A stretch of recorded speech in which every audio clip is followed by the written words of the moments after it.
It's funny how your business would shift unexpectedly. 2 years ago, I started collecting dreadlocks. That's right, I like to make everything count.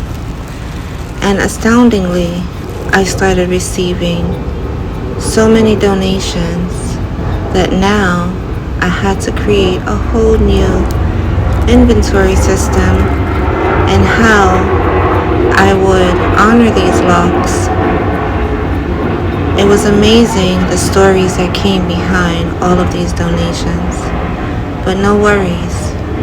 Braids by Bee at Dreadlocks2Love is going to make every single dreadlock count.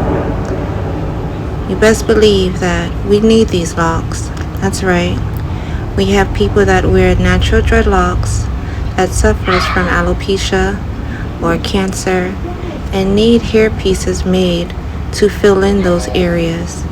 And at Braids by Bee, I have mastered that.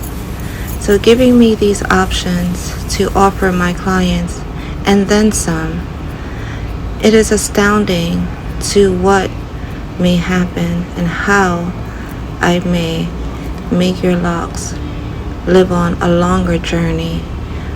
And what we do when we receive them, that's right, we wash them, we would detox them, and we clean them up for the next client.